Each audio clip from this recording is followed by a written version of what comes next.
and today I will be giving my persuasive speech on why I believe that mandatory military service is a justifiable cause. Mandatory military service is a disputed topic all over the world, and many debates have been initiated to determine whether this is ethically and politically sound.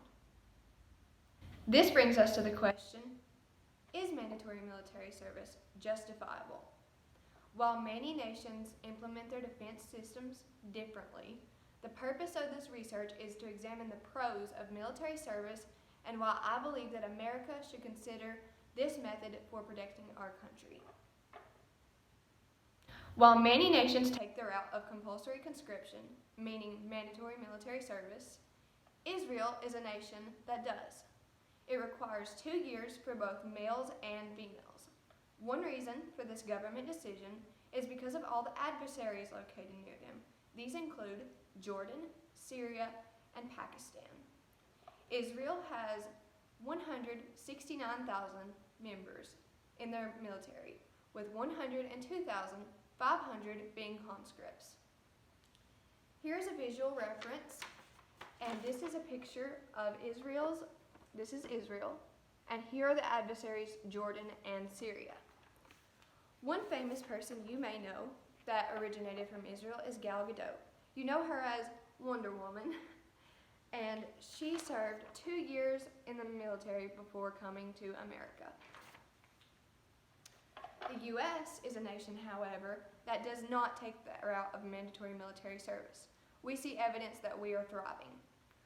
Our Army, right here, has 500,000 members. Our Navy, coming in second place, has 320,000 members. Our Air Force comes just a little below that with having 315,000 members, so roughly a 5,000 member difference. Our Marines have 180,000, and lastly, our Coast Guard, which has 40,000 members. One reason that many nations do choose to have mandatory military service is that it promotes nationalism, which brings people close. France is a nation that recently brought mandatory military service back. Elise Pallas stated that the main goal of the service program is to encourage the participation and commitment of every young person in the life of the nation, to value citizenship and the feeling of belonging to a community gathered around its values, and to strengthen social cohesion and boost the Republican melting pot. For many nations, mandatory service means an active military force. An active reserve would be set aside for any thinkable problem. These young soldiers react quickly towards threats. Soldiers endure basic training and other strengthening measures that make them physically fit. They have fewer health problems. An example would be a heart attack, and they have few commitments like families. Here is an example of a man doing push-ups going through basic training. He seems very hot and very sweaty and stressed. Here's a woman who is climbing a rope. This shows that basic training does not go for just men. It goes for women too. According to Harvard.edu, the average age for a heart attack is 65. That means that these people being 18, it's not a worry. And neither is a family, because at age 18 to 22, most people are not ready to settle down. Because so many lives are at stake, with mandatory military service, people often take more government action. They're cooperative because of the lives at stake, and they seek to understand adversity. They voice concerns and take active citizenship roles, such as voting. Peter Ross once said that the Army and military provides useful training and skills. He states from his experience, if it was something you didn't know, you'd often be given a soldier's 5, which means a quick 5-minute explanation of the equipment or task before you had to step in and do it. This meant that you had to learn things on the fly and get the task done. There is no such thing as, I can't do this. You just had to work through it. The military oftentimes creates useful training and skills. It also prepares people for a job with vocational skills. It teaches responsibility, teamwork, initiative, appreciation of diversity, global awareness, and stress management. They are flexible. Gotta get my rubber band. Pew! Because they are taught to adjust. I personally believe that mandatory military service shows more good proponents than bad proponents. Some may argue, well, people come back with PTSD and etc. Their rulings are too shallow to determine this either bad. This leads me to believe that mandatory service is in fact good, because we see all these other nations who have prospered from it. I believe it is beneficial because it protects a nation, and it brings younger people to be stronger and more nation-oriented. Based on the above research, it can be concluded that military service would be an overall benefit to the protection of a nation and the development of our future generations. In 2011, my father was granted the opportunity to go to Israel with my pastor.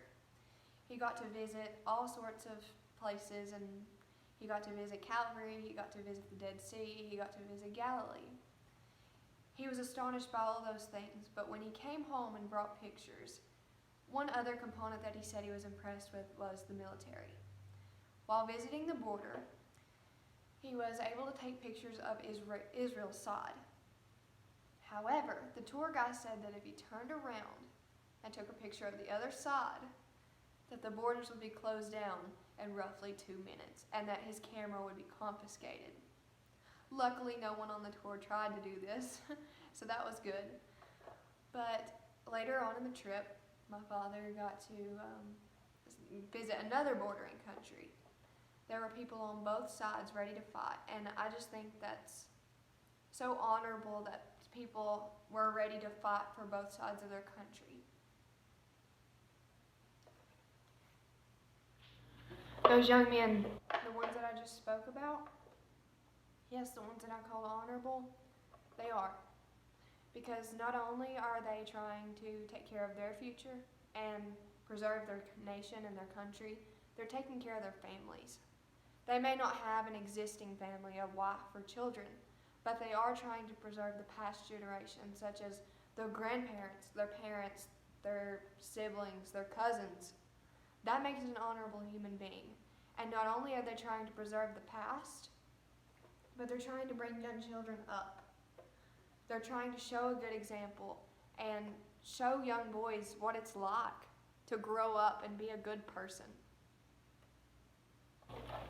To conclude my speech, I would like to say that I am aware. Earlier I stated that the United States is thriving, even though we don't mandate military service. Our numbers ultimately look good. 500,000 in the Army, 320,000 in the Navy, 315 next, etc. Those numbers look good. But who's to say it'll always be that way? I'm afraid that if political leaders don't step up and say, hey, this is happening, like it or not, that our nation is going to fall. I am concerned that our current generation might be insensitive to what men and women have sacrificed in the past for us to have freedom. Our nation was designed for us to have life, liberty, and happiness. Examples? Look around. Free health, free education, phenomenal health care, the ability to worship freely in a church house, the right to bear arms, the freedom to pursue a career. All my life, I have been sick, and I have stayed in the hospital, most of my childhood. I had 22 hospitalizations. 22, not including procedures that were done outside of the office. I've had NG tubes, I've had PICC lines, IVs, colonoscopies, you name it. This brought me to the conclusion that I wanted to be a nurse. I am thankful that somebody has stepped up and fought so I can do that. So, while concluding, I would like to take 20 seconds of your time to sit back and honor those people who have fallen.